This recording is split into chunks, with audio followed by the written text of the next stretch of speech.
Right तो चलिए, अब ये तो हमारे 10 होमवर्क हो गए आज। ये 10 इंपॉर्टेंट पॉइंट जो कभी ना कभी अखबारों में चर्चा में रहे या महत्वपूर्ण इनके जो है पीछे एक सेगमेंट है। तो चलिए आज हम इन 10 के आंसर पे बात करते हैं, और 10 के आंसर भी अगर आप समझ गए तो मैं इससे 30 क्वेश्चन और निकाल दूंगा। ठीक है, चले रेडी। चलिए अब हमें सबसे पहले बात करते हैं, हमारा पहला क्वेश्चन था रामेश्वरम को भारत की मुख्य भूमि से जोड़ने वाला पुल। कई लोगों ने मुझे जवाब भी दिया यह है पंबन पुल। लेकिन क्या इतनी जानकारी हमारे लिए जो है वो इंपॉर्टेंट है? राइट ये इंपॉर्टेंट है। चलिए हमने ये अलग अलग स्टेट्स को लेते हुए मैंने 10 जानकारी, ऐसे ऐसे 10-10 जानकारियों के मेरे पास बहुत से सेटअप है। ठीक है चलते हैं, तो हम आज ये 10 पे हम शुरू करते हैं। 10 क्वेश्चन हो गया, अब आंसर हम इनका शुरू करते हैं और अब इनके बारे में जानते हैं। ठीक है चलिए, तो अब मैपिंग में मुझे इन स्थान के बारे में और इनके बेसिक्स के बारे में पता होना चाहिए। Let's start it. तो चलिए सबसे पहले हम लोग शुरू करते हैं रामेश्वरम के बारे में। राइट तो हमारा क्वेश्चन था कि रामेश्वरम को भारत की मुख्य भूमि से जोड़ने वाला पुल, यानी कि रामेश्वरम और इंडिया के मेन लैंड को जोड़ने वाले पुल का जो है बेसिक स्ट्रक्चर वो क्या है। अब मेरे साथ साथ आप लिखते जाएंगे और इसके डेरिवेटिव्स। अब इसमें मैंने 6 नए पॉइंट्स जनरेट किए हैं, यानी एक क्वेश्चन से मैंने 6 क्वेश्चन बनाया है। रेडी? तो चलिए अब इसको हम लोग थोड़ा सा लिखते हैं। बेसिकली जो पंबन पुल है, नाम क्या है उसका? पंबन। ठीक है पंबन। आप लोगों ने चेन्नई एक्सप्रेस में भी एक मूवी थी शाहरुख खान की, उसमें आपने इसको देखा होगा। ठीक है, तो पंबन पुल बेसिकली तमिलनाडु में है। ठीक है, ये जो पंबन पुल है रामेश्वरम को भारत की मुख्य भूमि से जोड़ता है, and it is a railway bridge. ये क्या है? एक रेलवे पुल है। ठीक है, आप इसको मेरे साथ लिखते जाओ, इट एडजॉइन, और ये क्या है? रेलवे ब्रिज है।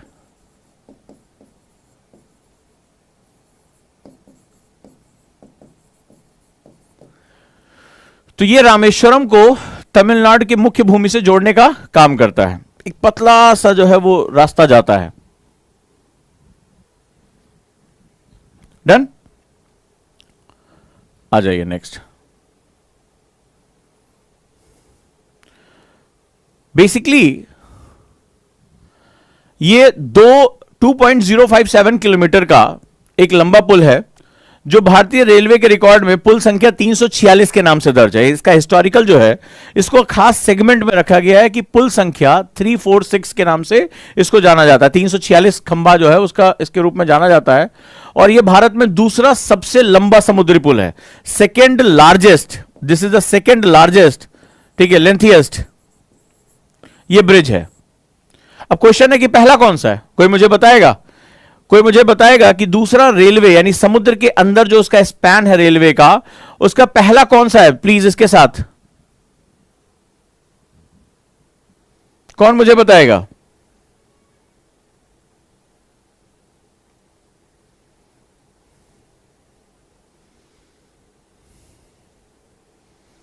यही इस मैप की सबसे खास बात है, यही मैं आपको सिखाने की कोशिश कर रहा हूं।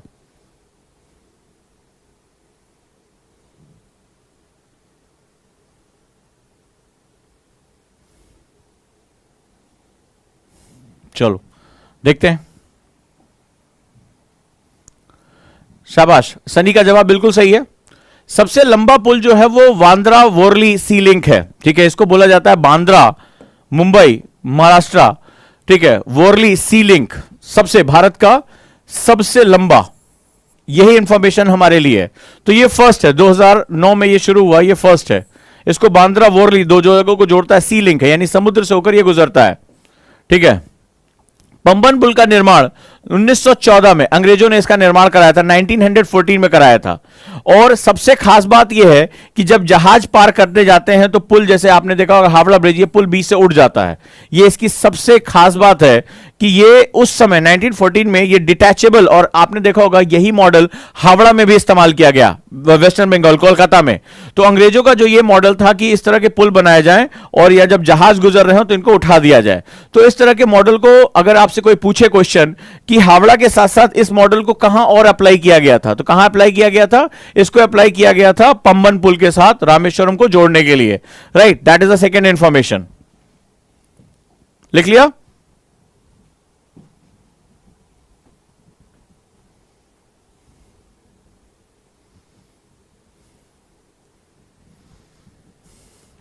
भूपेंद्र हजारिका ब्रिज बेटा सी में नहीं है, आसाम में, वो नदी के ऊपर है।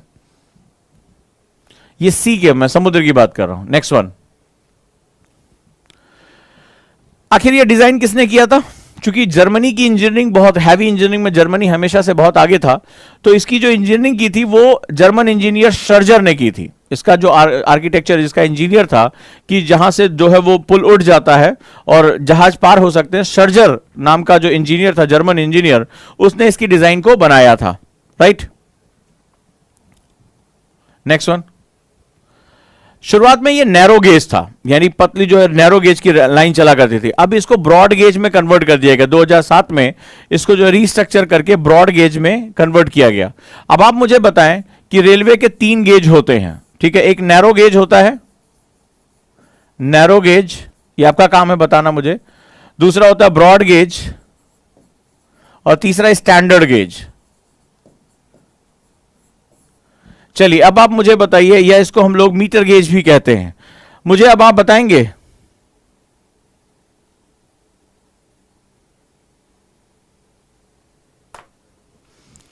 इन तीनों में क्या अंतर होता है, ब्रॉड गेज, नैरो गेज और स्टैंडर्ड गेज या मीटर गेज। रेलवे के इन 3 गेज में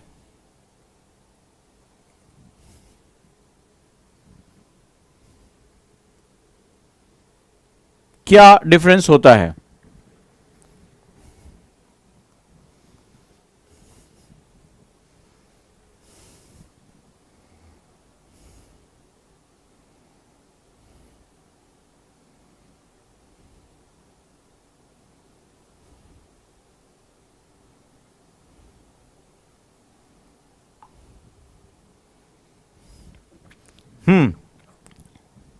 ये आप लोग डिस्टेंस बिटवीन ट्रैक्स, अब आप मुझे बताएंगे वो कितना होगा। Right, this is the basic information. Next one. 1988 से पूर्व तक रामेश्वरम से जोड़ने के लिए पुल ही एकमात्र साधन था, लेकिन 1988 में आपने देखा कि शाहरुख खान चलाते जाते हैं गाड़ी और बगल में रेल चल रही होती, चेन्नई एक्सप्रेस, अगर आपने मूवी देखी होगी। तो 1988 में एक सड़क वाला पुल भी जो है बना दिया गया ताकि गाड़ियां भी आ सके। तो 1988 से पहले केवल only the railway was the only way to attach the Rameswaram और तमिलनाडु के जो मेन लैंड को जोड़ने का यही एक तरीका था। लेकिन 1988 में वो जो है एक जो है रोड ब्रिज भी बना दिया गया, सड़क पुल का भी निर्माण कर दिया गया। सो this is also very important information, जो आपने देखा होगा कि उसमें शाहरुख खान जाते हैं, बगल से ट्रेन चल रही होती है, ठीक है, चेन्नई एक्सप्रेस में। तो यही बेसिकली आप वहां पर देख रहे होंगे। डन है। So basically these are the basic information. अब हमारा दूसरा क्वेश्चन क्या है? हमारा दूसरा क्वेश्चन है, भारत में एकमात्र मिश्रित यूनेस्को सांस्कृतिक विरासत सिक्किम में, क्या खास बात है इसकी? तो चलो ये देख लेते हैं। भारत में एकमात्र मिश्रित यूनेस्को सांस्कृतिक विरासत, क्या खास बात है इसकी? कहां पर है ये? आपको पता है कंचनजंगा नेशनल पार्क।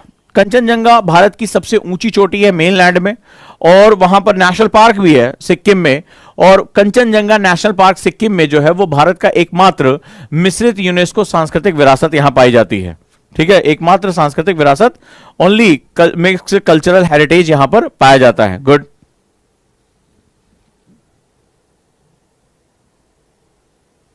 कब दिया गया? इस नेशनल पार्क को 2016 में यूनेस्को मिश्रित सांस्कृतिक विरासत का दर्जा प्रदान किया गया इन 2016। ये फर्स्ट इंफॉर्मेशन है, ठीक है। इसको मिक्स्ड जो है वो यूनेस्को कल्चरल हेरिटेज का दर्जा दिया गया। अगला बात करते हैं हम लोग, क्या खास बात है? बेसिकली इसको मिक्स्ड कल्चरल हेरिटेज क्यों कहा गया? ज्यादातर जो नेशनल पार्क है हमारे, ठीक है, वहां पर हमें सिंगल लैंडस्केप, ज्योग्राफी में एक सिंगल लैंडस्केप दिखाई पड़ता है। या तो वो मैदानी है, या वो तराई है जहां पर पानी जो है छिछला ऊपर की तरफ आता है, या तो वो पर्वतीय है। ठीक है, इस तरह के हमें लैंडस्केप देखने को मिलते हैं। यहां बेसिकली जो है वो क्या होता है, यहां बहुत ही मिक्स्ड लैंडस्केप। सडनली यहां पर हमें ढलान, मैदान, घाटियां, वैलीज, झील, लेक्स और यहां पर ग्लेशियर्स भी पाए जाते हैं। यानी माउंटेन टाइप का जो है स्ट्रक्चर है, और जो प्लेनर टाइप का स्ट्रक्चर है, वैली टाइप का स्ट्रक्चर है, ये सारा का सारा हमें यहां देखने को मिलता है। तो मैदान यानी प्लेन्स, घाटियां, वैलीज, चूंकि अचानक से ये नीचे की तरफ जाता है, ठीक है, वैलीज, झील, लेक्स, हिम नदी यानी ग्लेशियर्स, और जो है वो माउंटेन, ये जो हिली रीजन है, इन सभी का हमें मिक्स पाया जाता है। और स्टूडेंट ये जानते हैं, ये मेरे स्टूडेंट जो इसको क्लास को देख रहे हैं वो बहुत अच्छी तरह जानते हैं कि बेसिकली होता क्या है कि जहां पर आपके पास डिफरेंस, जो आपकी ज्योग्राफी की डिफरेंस होती है, उसी हिसाब से आपकी जो क्लाइमेटिक डिफरेंस है वो तय हो जाती है। भूगोल की विविधता, जलवायु की विविधता, और जलवायु की विविधता बेसिकली वनस्पतियों और वहां पे जो भी आपके फ्लोरा और फौना यानी जंतु जगत पाया जा रहा है, इनकी विविधता को तय कर देंगे। अगर हम कहीं ग्लेशियर है तो ऑब्वियस सी बात है यहां की जो विविधता वो बिल्कुल अलग होगी, मैदानों की विविधता अलग होगी, घाटियों की और झीलों की विविधता आसपास अलग होगी। यानी वहां पर लैक्टिक, लॉन्टिक, एक्वाटिक और लैंड, हर तरह की यहां पर जो है विविधता पाई जाएगी। इसीलिए बहुत ही खूबसूरत और बहुत ही विहंगम क्षेत्र माना जाता है, खास माना जाता है, इसीलिए इसको सांस्कृतिक धरोहरों में शामिल किया गया।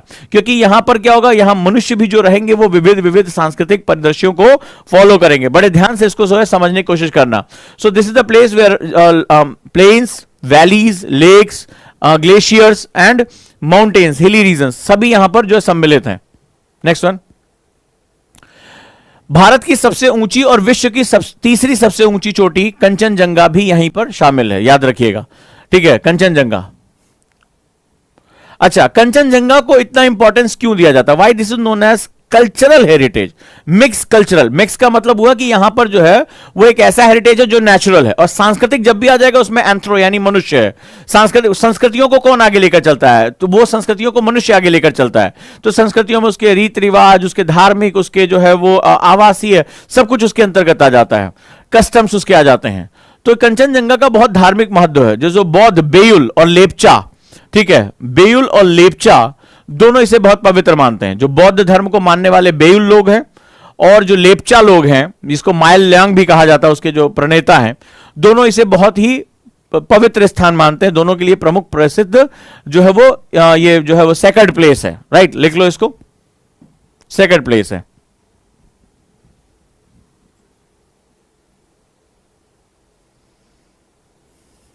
देन फायदा क्या होगा इसका, इसकी इंफॉर्मेशन का फायदा यह है कि मैंने आपको एक बार भी मैपिंग में क्वेश्चन कराया था, याद होगा। तो मैंने आपको बताया था कि यहां पर एक क्वेश्चन क्या, मैंने आपको मोनेस्ट्रीज बताई थी, मोनेस्ट्रीज। तो बौद्ध धर्म के लिए मोनेस्ट्रीज का जो है और मिलाना था कि कहां कहां है। तो क्वेश्चन कहीं से भी ट्विस्ट मार सकता है। हम एक इंफॉर्मेशन को पकड़कर जितनी इंफॉर्मेशन पॉसिबल है हम सारा ले लेंगे। ठीक है, हम सारी जितना मेरी पॉसिबल है मैं उसको पॉइंट टू पॉइंट यहां लेकर आ रहा हूं। सो दिस इज अ रिलीजियस, ये बहुत ही इंपॉर्टेंट रिलीजियस है, और बौद्ध धर्म और लेपचा दोनों के लिए इसको जो है वो बहुत सेक्रेड प्लेस माना जाता है। डन है, हो गया यहां पे। चलिए आगे देखते हैं, हमारा थर्ड पॉइंट कौन सा था?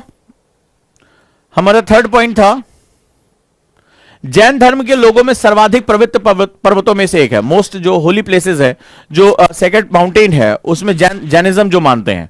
गुजरात में ये जगह कहां है और इसकी इंपॉर्टेंस क्या है? चले हम लोग करें इसको भी। चलिए,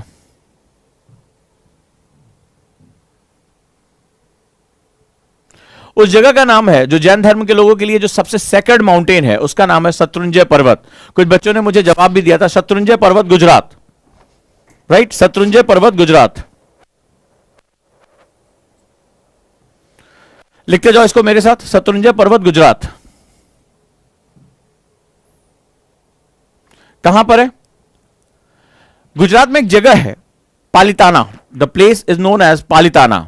ठीक है, और 498 मीटर ऊंचा पर्वत है, बहुत इंपॉर्टेंट है। उसकी परिक्रमा करने के लिए बहुत ही महत्वपूर्ण माना जाता है। जो लोग जैन धर्म को फॉलो करते हैं उनके लिए यहां पर ये तीर्थ स्थान की तरह है, यहां पर जाना बहुत ही आवश्यक होता है।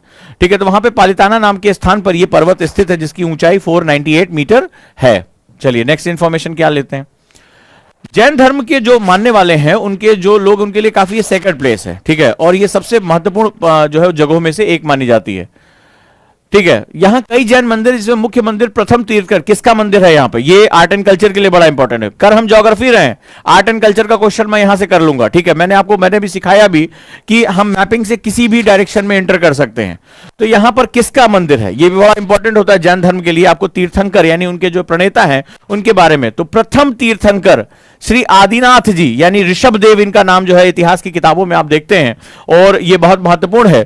प्रथम, फर्स्ट जो इसमें पॉइनियर थे, ऋषभ देव आदिनाथ भी कहा जाता था, ये बेसिकली उनका स्थान है। ये बहुत इंपॉर्टेंट होता है कि किसका स्थान है ये, ठीक है। तो ये किसका स्थान है, यहां पर आपने नोट डाउन कर लिया, ये उनका स्थान है,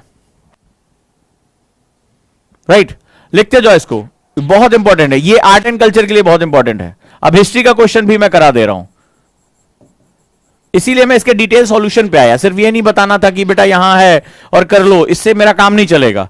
मेरा काम है कि मैं इसको ज्योग्राफी पढ़ाते पढ़ाते तो मैं हिस्ट्री का भी क्वेश्चन करा दूं। डन है, तो ये बहुत इंपॉर्टेंट हो गया। तो ये मंदिर यहां पर है और प्रथम तीर्थंकर, याद रखिएगा। अभी इंफॉर्मेशन खत्म नहीं हुई है। क्या खास बात थी, अगर क्वेश्चन ऑप्शन, चूंकि यूपीएससी क्या फैक्ट नहीं पूछता है, यूपीएससी ऑप्शन एक में दे देगा प्रथम तीर्थंकर का पवित्र स्थल है। दूसरा, प्रथम तीर्थंकर के बारे में पूछ लेगा, बोलेगा ना तुम ढंग से पढ़कर आए हो कि नहीं आए हो। तो तुम्हारा दूसरा पूछ लेगा जैन साहित्य के अनुसार आखिर ये क्या चीज यहां पर क्यों इतना इंपॉर्टेंट है। जैन साहित्य के अनुसार जैन धर्म के प्रथम तीर्थंकर आदिनाथ को इसी पर्वत पर ज्ञान की प्राप्ति हुई थी। अब यूपीएससी क्या कर लेगा, यूपीएससी कह देगा, इसमें ज्यादा ट्विस्ट खेलना है, तो वो कह देगा इन्होंने महापरिनिर्वाण अपना जो है वो शरीर छोड़ा था, ठीक है, इस जगह पर। अगर आपको ढंग से नहीं पता होगा उसमें टिक मार के चले आओगे।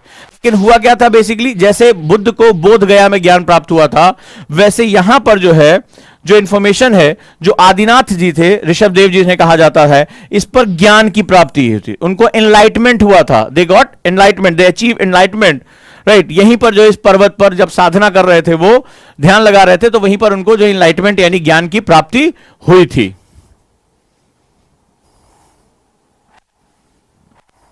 क्या नहीं लिख पा रहे बताओ, बोल दे रहे, पॉइंट टू पॉइंट लिखते जो। क्या हुआ था यहां पे, एनलाइटमेंट हुई थी यहां पे, देह नहीं छोड़ा था, महापरिनिर्वाण नहीं हुआ था उनका, याद रखिएगा, ठीक है। कई बार हमसे यही छोटी छोटी गलतियां होती हैं एग्जाम में, ज्यादा कुछ नहीं।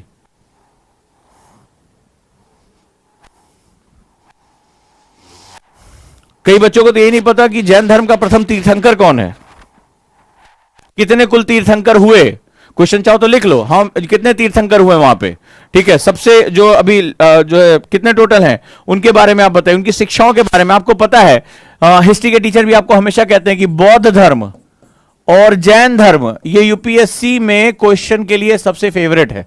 Buddhism and Jainism teachings, there all the things, जितने एस्पेक्ट्स हैं, चाहे वो उनकी शिक्षाएं हों, उनके जो है वो तरीके हों, उनके साहित्य हों, सभी कुछ जो है वो क्या होगा, आपको पता है कि ये यूपीएससी के लिए सबसे इंपॉर्टेंट, तो छोड़ना ही नहीं है। इसीलिए तो मैं इतना एलोबरेट कर रहा हूं इसको।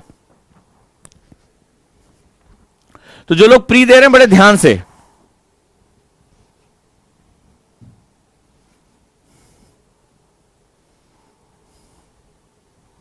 अब थोड़ा सा मेडाइवल हिस्ट्री में देख लेते हैं। ये हो गया हमारा ancient history, art and culture. अब मेडाइवल भी देख लेते हैं।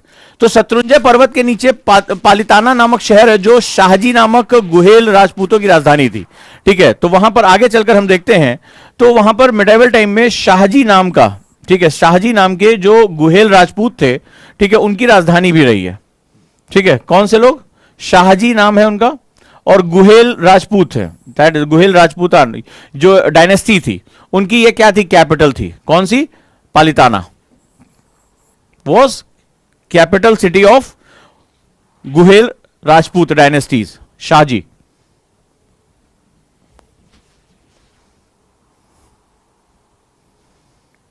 रेखा, 24 तीर्थंकर हुए, 24वें तीर्थंकर का नाम बताओ।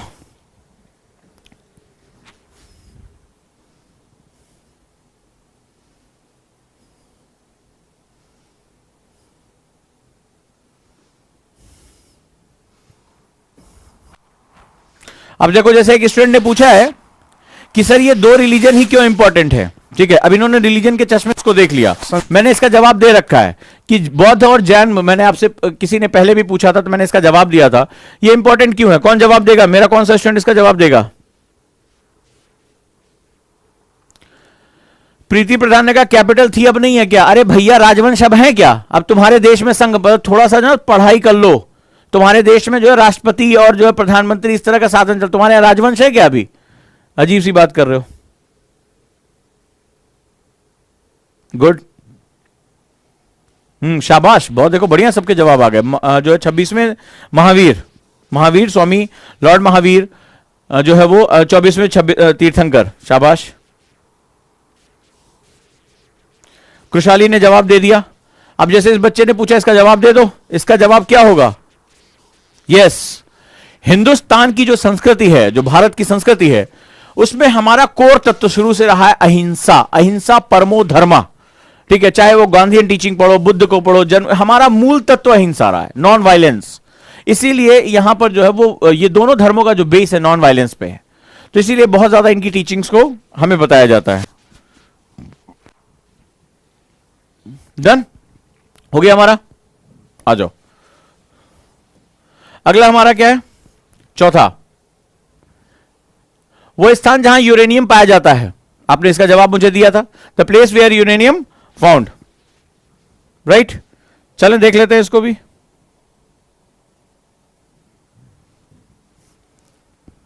वो स्थान जहां यूरेनियम पाया जाता है। यूरेनियम कहां जगह पाई जा रही है? जादूगोड़ा, झारखंड। सबसे पहले आपने जो जवाब लिखा बिल्कुल सही, जादूगोड़ा, झारखंड। भूगोल की किताबों में भी दिया हुआ है, ठीक है। तो आगे हम लोग देखते हैं, लेकिन इससे ज्यादा इंफॉर्मेशन मुझे क्या चाहिए?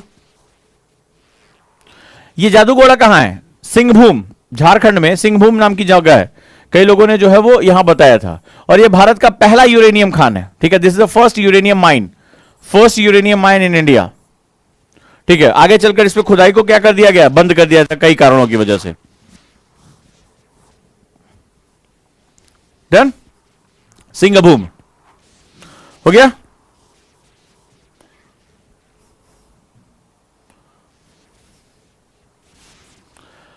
नाइनटीन 1967 में हमने यहां यूरेनियम खनन का आरंभ शुरू किया, यानी यूरेनियम माइनिंग हमने 1967 में हमने यहां शुरू की, राइट।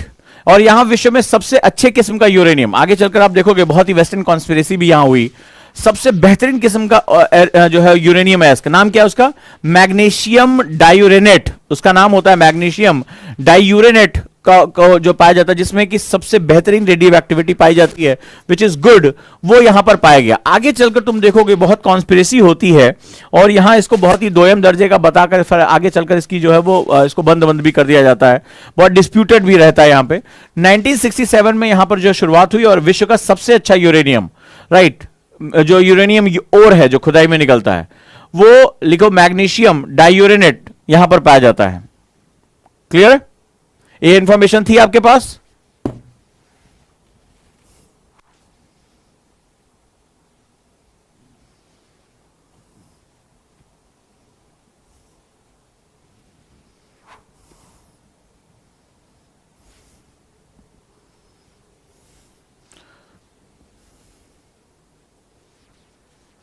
क्या हुआ था? यूरेनियम का जो खनन होता है, जो माइनिंग होती है, वो भारत में uranium corporation of India limited करती है company, uranium corporation of India. Uranium corporation of India limited ने जो लाइसेंस मिला था कि कैसे काम करना है, क्योंकि आसपास के एरिया में भी बहुत ही जंगल हैं, तमाम तरह की चीजें हैं, तो उसने लाइसेंस का उल्लंघन किया था, ठीक है। उसको क्या, वो मिसयूज किया था जो लाइसेंस मिला था, और 2014 में यहां पर यूरेनियम खनन को बंद कर दिया गया था, right. Stop the uranium mining. कौन कर रहा था? Uranium corporation of India limited. ये यूरेनियम जो है वो उसके लिए काम करती थी, यूरेनियम को निकालने के लिए, उसकी माइनिंग के लिए। और उसका जो है उसने क्या किया, लाइसेंस का मिसयूज किया तमाम तरह का, क्योंकि बहुत ही खास तरह का ये रेडियो एक्टिव होता है, आतंकवादियों के हाथ में पड़ जाए बॉम्ब बना सकते हैं।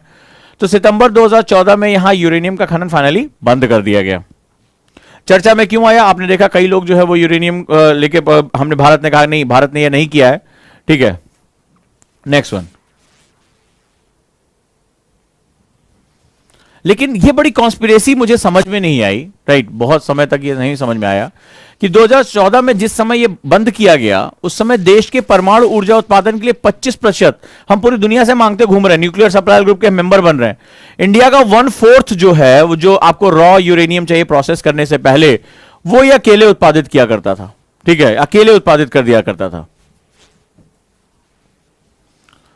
25% of raw uranium supplied from this place. तो बहुत इंपॉर्टेंट था ये।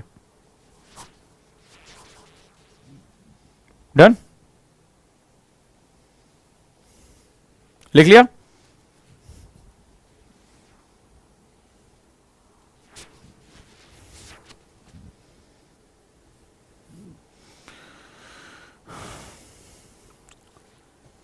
फिफ्थ वन, पांचवा कहता है वो पहाड़ी जहां सोलिगा जनजातियां रहती हैं, ठीक है, कर्नाटक में वो कौन सी जगह है जहां सोलिगा जनजातियां रहती हैं, ट्राइब्स रह रही हैं। चलो ट्राइब्स के बारे में हम बात कर लेते हैं।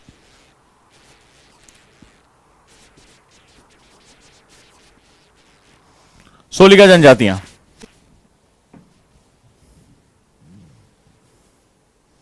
यानी सोलिगा जनजातियां, सोलिगा ट्राइब्स के लिए जो उसका होमलैंड है, ठीक है, जहां पर वो मुख्यतः आवास करती हैं, उसके बारे में हम जानकारी लेते हैं।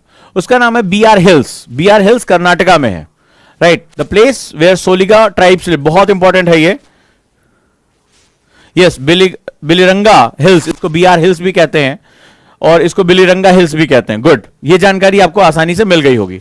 बट अगले 4 पॉइंट्स मुझे बता रहे हैं कि मैं इसमें कुछ और नई जानकारियां लेकर आया हूं। ठीक है, सबसे पहले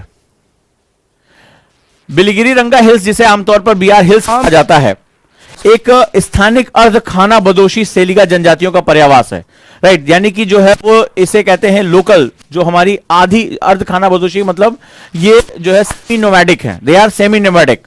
ठीक है, सेमी नोमैडिक ये ट्राइब्स हैं, यानी ये चलती फिरती रहती है, लगातार एक पहाड़ी से दूसरे पहाड़ी जाती रहती हैं।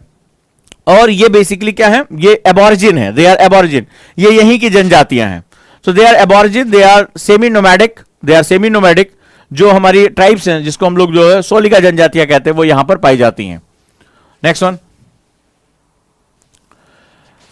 क्या खास बात है बीआर हिल्स की? तो ये कर्नाटक में पश्चिमी घाट एवं पूर्वी घाट का मिलन स्थल भी है, यानी कि जहां पर ईस्टर्न घाट और वेस्टर्न घाट मिलते हैं।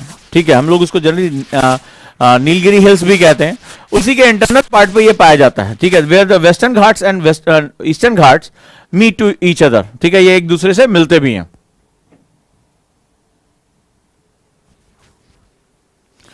सेलिगा जनजातियां काफी इंडेंजर्ड हो रही थी। ठीक है, ये धीरे धीरे भारत से बहुत सी जनजातियां खत्म हो रही हैं।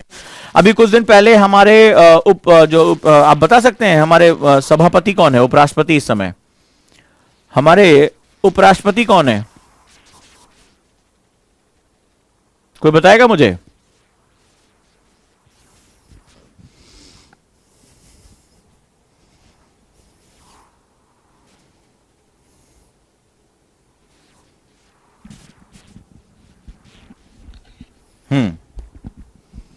नायडू, हुज नायडू? वेंकैया नायडू। रेखा, अच्छा, वेंकैया नायडू ने अभी आज से कुछ दिन पहले एक स्टेटमेंट दिया था। आप किसी को याद है वो स्टेटमेंट? करंट अफेयर से जोड़ के बता रहा हूं। कुछ दिन पहले ये जो है वो एक स्टेटमेंट उन्होंने दिया था वेंकैया नायडू साहब ने, और इंडियन लैंग्वेजेस के बारे में बोला था, ट्राइबल जो है वो कल्चर के बारे में बोला था। किसी को याद है?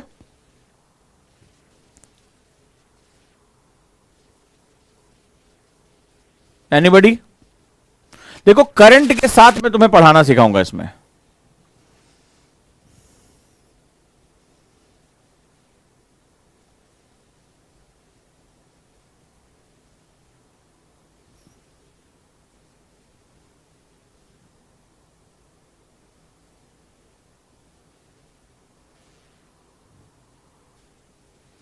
उन्होंने कहा था कि पूरी दुनिया में जो भाषाएं हैं वो बहुत तेजी से गायब हो रही हैं।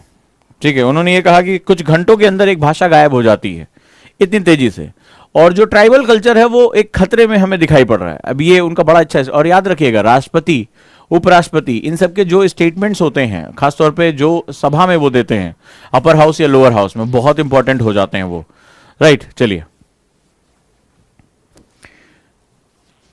सो दिस इज वेरी इंपॉर्टेंट। तो जो लैंग्वेजेस है वो वैनिश हो रही हैं, कल्चर जो है वो वैनिश हो रहा है। तो क्या होता है कि जो सोलिगा जनजाति, उनका नंबर बहुत कम बचा है, वो अब इंटरनल यानी घने जंगलों के अंदर चले गए। दे आर एबॉरिजिन पीपल, यहाँ के निवासी हैं, और जो है वो बाहरी दुनिया से ये संपर्क में नहीं आते हैं, तो वो अंदर चले गए हैं जंगलों के भीतर, और जहां वो रहते हैं उसको हम पुदुस कहते हैं, where they live inside the forest. ये बिल्कुल बाहरी दुनिया से कटे होते हैं, अपना इनका जीवन शैली है, उसको पुदुस कहा जाता है। ठीक है, पुदुस नाम की जगह पर ये लोग आश्रय लेते हैं, राइट। पुदुस। नेक्स्ट वन,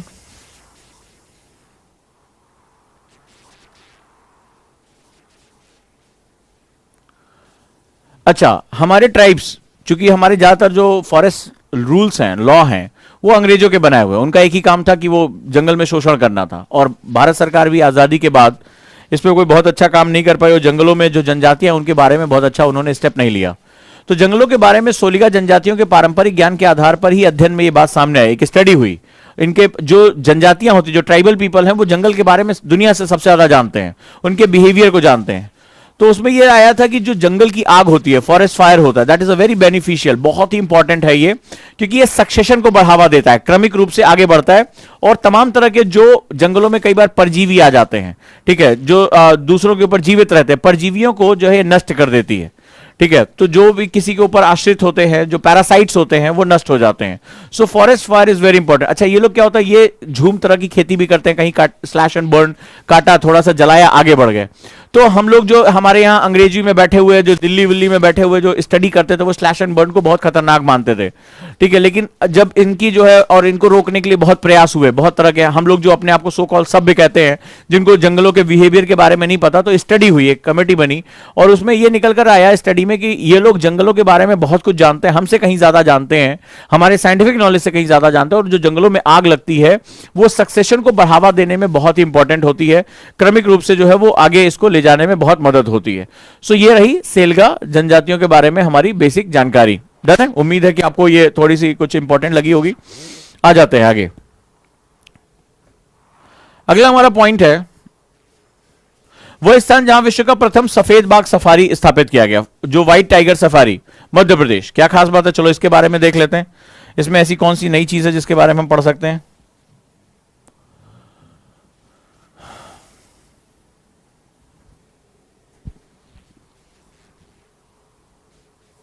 वो जगह है Mukundpur, Madhya Pradesh. This is the Mukundpur, Mukundpur Madhya Pradesh. किसके किसके पास ये जवाब सही आया था? मुकुंदपुर मध्य प्रदेश। क्या खास बात है, कहां पर है? मध्य प्रदेश में रीवा।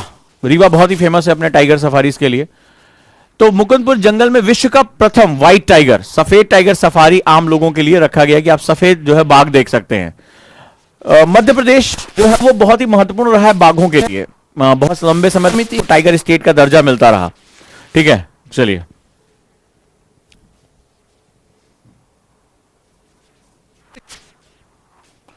क्या खास बात है? रीवा से 14 किलोमीटर दूर मुकुंदपुर के जंगल जो है, जो मुकुंदपुर फॉरेस्ट है, भारत का इकलौता ऐसा जगह है जहां पर व्हाइट टाइगर यानी सफेद बाघ पाए जाते हैं। राइट, व्हाइट टाइगर्स की प्रजातियां यहां पाई जाती हैं। This is the only place, only pay ध्यान रखना, ओनली प्लेस मुकुंदपुर। ये एग्जाम के लिए बहुत इंपॉर्टेंट है। तो मुकुंदपुर के जो जंगल है, the forest of Mukundpur is the only place where white tigers, जो species of white tiger found. Right, good. White tiger की स्पेसीज इंडिया में कब आई? तो 1915 में, जो विंध्य रीजन है, जो विंध्याचल का सेगमेंट है, वहां पे सबसे पहले भारत में 1915 में व्हाइट टाइगर को आइडेंटिफाई किया गया था। पहले लगा था कि शायद इसको कोई बीमारी है, इसको अलग स्पेसीज नहीं माना गया था, लेकिन आगे चलकर व्हाइट टाइगर को एक अलग स्पेसीज के रूप में, मतलब ये एक प्रजाति है, मतलब ऐसे पहले लगता था सामान्य बाघ को कोई बीमारी हो गई, जैसे मनुष्य को कोई बीमारी हो जाती तो त्वचा सफेद हो जाती है, वैसे हमें इसको भी लगा, लेकिन ऐसा नहीं है। राइट,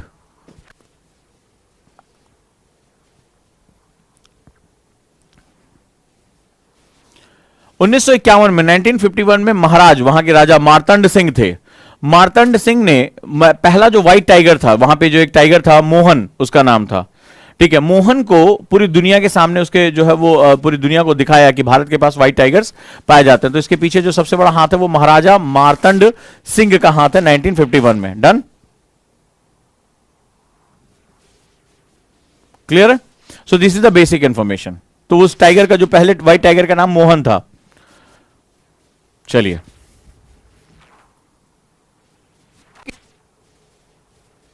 तेंदुआ रिजर्व की स्थापना, फर्स्ट तेंदुआ यानी लियोपार्ड रिजर्व कहां पर? राजस्थान में। लेकिन राजस्थान में इसके बारे में और जानकारी ले लेते हैं।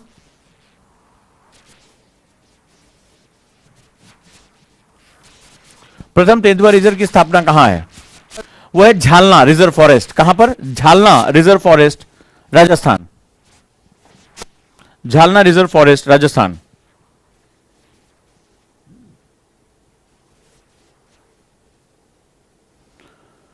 जयपुर के पास झालना रिजर्व फॉरेस्ट है और वहां पर प्रोजेक्ट लियोपार्ड, प्रोजेक्ट तेंदुआ चलाया जा रहा है। कौन सा प्रोजेक्ट है? प्रोजेक्ट तेंदुआ, एग्जाम के लिए इंपॉर्टेंट है।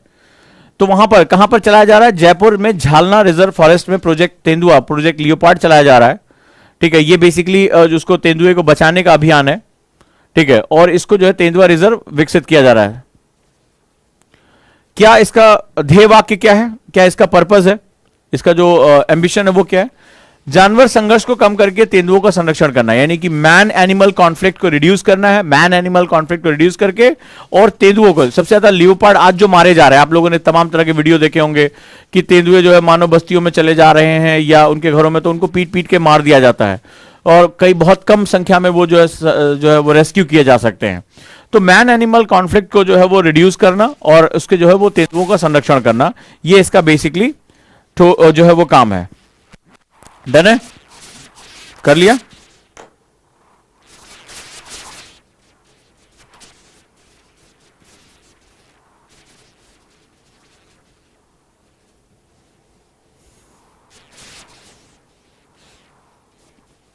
Next one,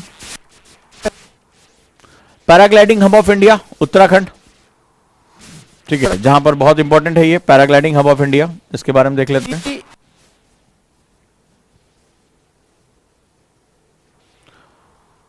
Beed billing Uttarakhand के साथ हिमाचल के साथ ये लगता है, बीड बिलिंग क्षेत्र है हमारा, उत्तराखंड हिमाचल के साथ चलता है दोनों जगह, क्योंकि पूरा पहाड़ियों की रेंज चलती है बीड बिलिंग। तो ये वाला हिस्सा जहां पर वो पीक है वहां पर वो हिमाचल प्रदेश में आता है उत्तराखंड के साथ साथ। ठीक है, तो जो हिमाचल, इसकी जो सीरीज जाती है वो हिमाचल में पहुंचती है बीड बिलिंग में, और ये कांगड़ा जिले में है। ठीक है, कांगड़ा जिला, तो कांगड़ा जिला हिमाचल का है। ये एक सडनली बहुत ही हाई पीक होती है और सडनली वहां से हमें एक बहुत डाउनफॉल देखने को मिलता है। तो पैराग्लाइडिंग के लिए वो जगह सबसे उपयोगी मानी जाती है, विच इज एक रेंज के पार्ट में रहती है। तो बीड बिलिंग उस जगह का नाम है और ये पैराग्लाइडिंग का हब या स्वर्ग माना जाता है। दिस इज द, ठीक है, शाबाश, Beed billing paragliding hub of India. तो ये कांगड़ा जिले में है और इसको पैराग्लाइडिंग हब, या यहाँ पे ढेर सारे टूरिस्ट आते हैं, पैराग्लाइडिंग करते हैं, वो पैराशूट लेकर कूद पड़ते हैं वहां से, इसको जाना जाता है। ठीक है,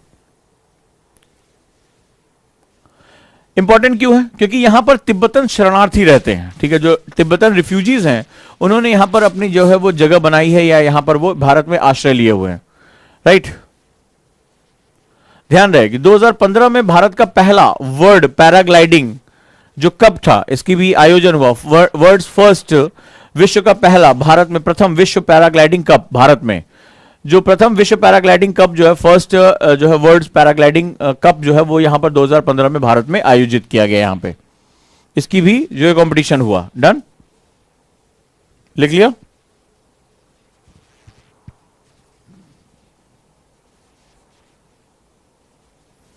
आ जाओ नेक्स्ट, 9th वन, घग्गर नदी के किनारे हड़प्पा का वो प्रमुख स्थान, इंपॉर्टेंट है हिस्ट्री के लिए। तो घग्गर नदी के किनारे वो कौन सा स्थान है जो हमें हड़प्पा कल्चर की याद दिलाता है या बहुत महत्वपूर्ण है? उसका नाम है कालीबंगा, राजस्थान। आप जानते हैं हमारी हिस्ट्री की किताबों में भी हम पढ़ते रहते हैं कालीबंगन। राइट, राजस्थान किस लिए फेमस है? राजस्थान के हनुमानगढ़ जिले में घग्गर, जो प्राचीन सरस्वती नदी कही जाती है, सबसे महानतम नदियों में से एक। ठीक है, और भारत की सभ्यता इसके आधार पर ही विकसित हुई, जो आगे चलकर विलुप्त हो जाती है। तो प्राचीन सरस्वती नदी के किनारे स्थित था कालीबंगा। कहां पर? राजस्थान के हनुमानगढ़ में। हनुमानगढ़ जिला आता है। घग्गर जो है, घग्गर प्राचीन सरस्वती नदी का नाम था और उसी के किनारे कालीबंगा नाम की जगह थी, वहीं पर यह सभ्यता जो है वो विकसित हुई। ठीक है, ये बेसिकली हड़प्पा सभ्यता, जो हड़प्पन कल्चर है, उसके सबसे प्रमुख नगरों में से एक था।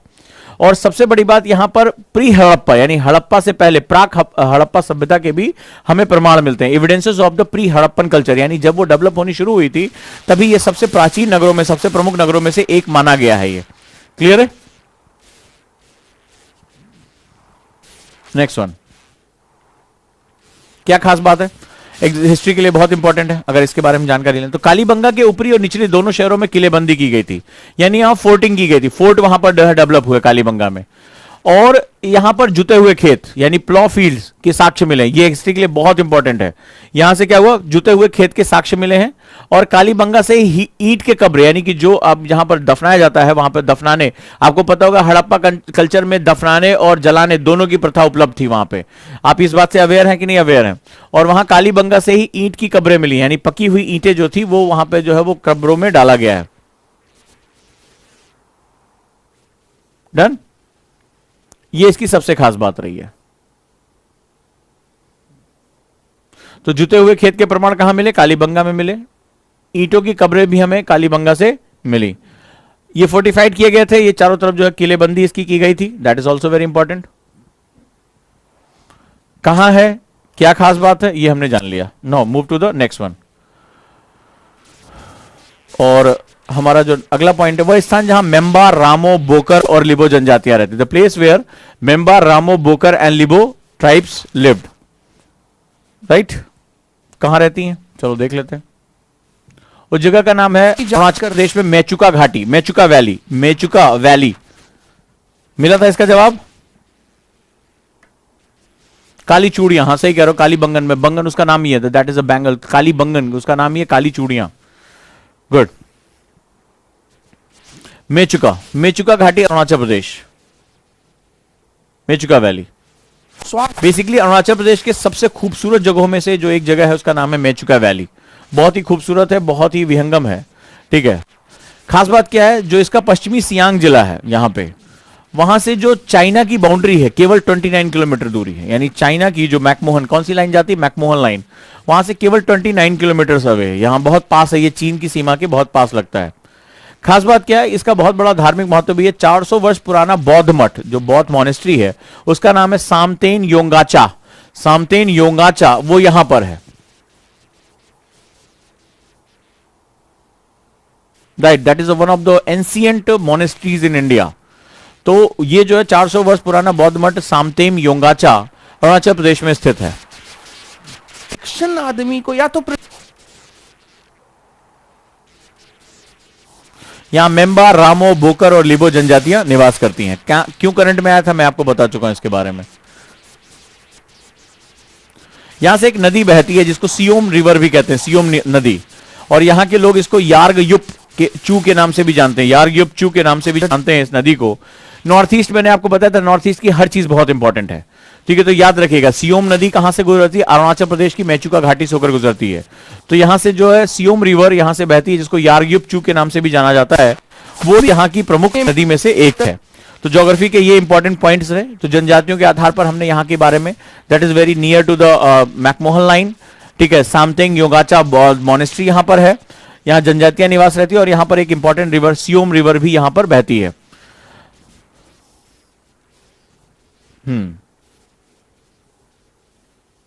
डन।